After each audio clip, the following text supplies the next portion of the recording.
Institut Teknologi Bandung akhirnya buka suara soal polemik pembayaran uang kuliah tunggal atau UKT melalui pinjaman online. ITB menegaskan opsi pembayaran via pinjol bukan untuk mahasiswa S1 kurang mampu.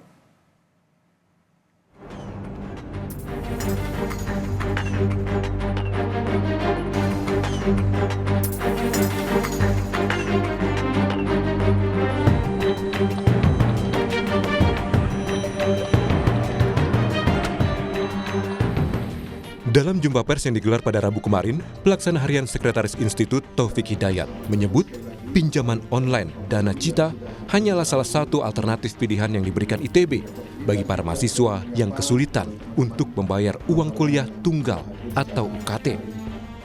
Namun opsi ini bukan untuk mahasiswa S1 yang kurang mampu. Padahal Dana Cita hanyalah salah satu dari banyak cara bantuan pendanaan kuliah di ITB. Lengkapnya ada di laman Direktorat Kemahasiswaan. Sudah ada sosialisasi juga di rapat koordinasi rutin, tetapi memang kami sedang terus memperbaiki sistem untuk komunikasi efektif dengan warga.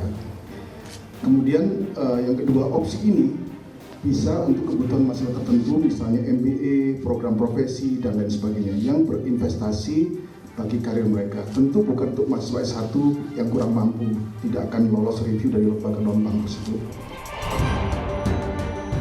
ITB memastikan mahasiswa kurang mampu sudah diberikan subsidi.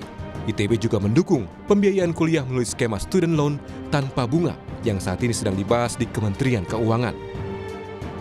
Untuk mahasiswa tidak mampu, sudah ada subsidi melalui KIPK, yaitu Kartu Indonesia Pintar Kuliah, 20% tiap angkatan.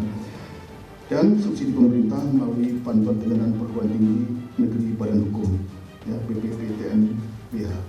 Yang keenam, kami mendukung konsep student loan tanpa bunga yang sedang dibahas di Kementerian Keuangan. Dana student loan diharapkan membantu adik-adik mahasiswa generasi berikutnya. Setelah penerima loan lulus dan bekerja, mereka dapat mengembalikan dana tersebut. Sejak bekerja sama dengan pinjol Dana Cita pada Agustus 2023, ITB mencatat ada 10 orang yang telah meminjam dana untuk keperluan pembayaran UKT. ITB menegaskan tidak mengambil keuntungan sepeser pun dari kemitraannya dengan Dana Cita. Dana Cita itu kerjasama dengan ITB untuk membantu mahasiswa yang, gitu kan, yang memiliki permasalahan keuangan, gitu kan? Nggak ada hubungannya dengan pemasukan untuk ITB. Pemasukan ITB yang ketika mahasiswa itu mau bayar, iya kan? Terus tadi katanya bagi-bagi berapa keuntungannya, nggak ada lah mas, ya, tidak ada, oke. Skema pembayaran uang kuliah melalui pinjaman online bermula saat 120 mahasiswa menunggak uang kuliah tunggal atau UKT dan terancam cuti kuliah. Untuk UKT sebesar 12,5 juta rupiah misalnya, akan dicicil selama 12 bulan dengan bunga 21% per tahun atau 1,75% per bulan. Nilai bunga ini juga dimuat di laman Dana Cita dengan nilai 0% hingga 1,75% per bulan. Selain bunga, peminjaman juga dikenakan biaya persetujuan 3% atau minimal Rp100.000 dari setiap pinjaman yang disetujui. Kemudian ITB mencoba untuk memberikan solusi dengan salah satunya memberikan pinjaman online yang melalui Dana Cita sebagai tercantum di belakang saya ini. Yang kemudian di situ setelah coba teman-teman kami selidiki, ternyata memang Dana Cita ini benar bisa memberikan bantuan dana sebesar sesuai dengan UKT ITB 12,5 juta dengan pembayaran sejumlah 15,5 juta yang dibayarkan pada 12 bulan kemudian. Dan di sini teman-teman dari KMITB memiliki sikap bahwasannya kami menolak segala bentuk komersialisasi akan mekanisme pembayaran UKT. Skema pembayaran pinjol ini pun diprotes keras jumlah mahasiswa ITB yang menolak adanya komersialisme di dalam kampus. Mahasiswa menilai kerjasama Rektorat ITB dengan perusahaan jasa pinjaman online tidaklah tepat dan memberatkan. Perusahaan pinjol yang bekerjasama dengan ITB adalah Dana Cita yang telah mendapatkan izin dari Otoritas Jasa Keuangan (OJK). Dari laman Dana Cita, perusahaan pinjol ini mengklaim telah bermitra dengan beberapa kampus seperti BSI, Universitas Tarumanegara, Universitas Ciputra, termasuk Institut Teknologi Bandung (ITB). Untuk mencari titik temu terkait metode pembayaran uang kuliah, sejumlah mahasiswa ITB telah melakukan audiensi dengan pihak rektorat. Tim Liputan, Kompas TV.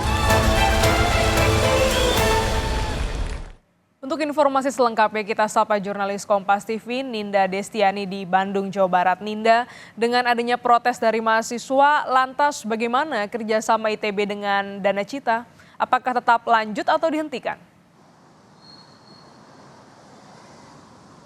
Selamat siang Gladys dan juga saudara, betul terkait polemik pembayaran UKT dengan metode atau skema cicilan pinjol lewat Dana Cita ini yang bekerja sama dengan ITB sebetulnya masih memang hangat dibicarakan. Dan kemarin kami tim Kompas TV Jawa Barat sudah mengikuti atau adanya audiensi antara kedua belah pihak, yakni pihak kampus ITB yang diwakili oleh Wakil Rektor Bidang Keuangan juga dengan PLH Sekretaris dengan sejumlah mahasiswa yang mana notabene mereka ini merupakan mahasiswa yang masih sulit untuk membayar uang kuliah tunggal.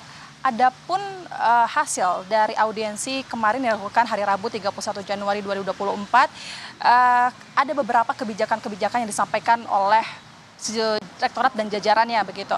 Yang pertama sebetulnya dengan adanya kerjasama ITB dengan Dana Cita pinjaman online ini, pihak ITB sendiri pun sebetulnya tidak memaksakan seluruh mahasiswa untuk dapat kemudian membayar UKT dengan lewat skema metode pinjaman online ini.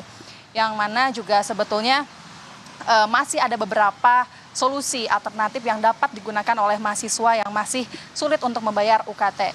Dan selain itu juga sebetulnya dari Wakil Rektor Bidang Keuangan Perencanaan dan Pengembangan Institut Teknologi Bandung, yakni Bapak Muhammad Abdu juga sudah menegaskan dan mengatakan bahwasanya dengan adanya kerjasama dengan pinjaman online Dana Cita ini sebetulnya ini merupakan sebuah bentuk layanan finansial berbasis teknologi atau fintech begitu. Gladys dan juga saudara, yang mana ini juga harus kemudian terus diterapkan dan akan terus dilanjutkan. Itu yang disampaikan oleh Wakil Rektor atau pihak ITB dan jajarannya. Karena dengan adanya kerjasama seperti ini merupakan fintech, merupakan sebuah inovasi yang juga ITB ini dapat membuka diri untuk bekerja sama dengan perusahaan fintech lainnya. Sebagai contoh saja sebetulnya dengan kerjasama Dana Cita yang merupakan perusahaan yang menjadi fasilitas untuk membantu para mahasiswa untuk membiayai UKT-nya, ini sudah diterapkan di beberapa kampus seperti termasuk di ITB, kemudian juga di Universitas Ciputra, Universitas Tarumanegara, dan Universitas BSI. Dan sebetulnya itulah yang menjadi dorongan ITB juga selain adanya masih banyaknya mahasiswa yang menunggak, begitu dianggapnya, karena ini juga merupakan inovasi bagi kampus-kampus tinggi begitu, Gladys dan juga saudara.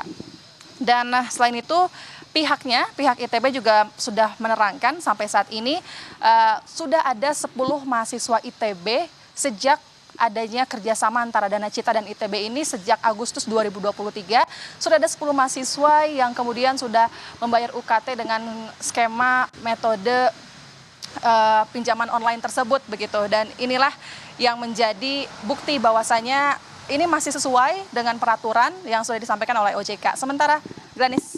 Ya, Ninda, sejauh ini bagaimana juga dengan nasib ratusan mahasiswa yang masih menunggak UKT? Apakah masih bisa lanjut kuliah?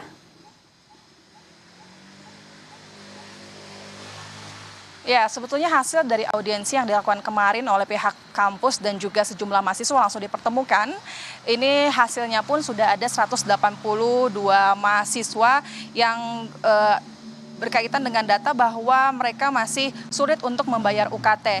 Namun sudah diberikan kebijakan ataupun solusi dari pihak kampus ITB maupun dari stakeholder lainnya sudah ada keringanan begitu.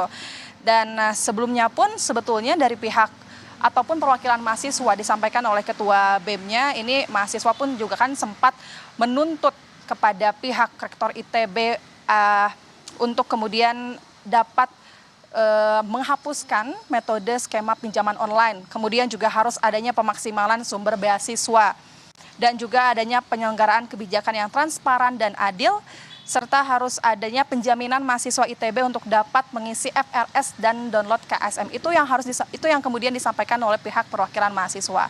Dan berupa solusinya dari pihak ITB adalah sebetulnya terkait 182 mahasiswa yang saat ini masih dirasa sulit untuk membayar UKT, keringanan sudah diberikan oleh pihak kampus, yaitu berupa mahasiswa masih boleh ikut perkuliahan atau di semester selanjutnya, dengan kemudian pihak ITB ini memberikan tambahan waktu untuk kemudian dapat mengisi format rencana studi agar mereka dapat meneruskan perkuliahannya di semester selanjutnya dengan mulai 27 Februari hingga tanggal 1 Maret mendatang. Begitu Adisti dan juga saudara. Adapun solusi lainnya adalah terbukti dengan banyaknya nominal tunggakan yang keluar dari mahasiswa. Ini alumni dari ITB juga sudah ikut turun tangan untuk kemudian mereka memberikan bantuan kepada mahasiswa-mahasiswa yang saat ini masih kurang atau dirasa masih susah untuk membayar UKT. Sementara Glanis. Terima kasih Ninda Destiani langsung dari Bandung, Jawa Barat.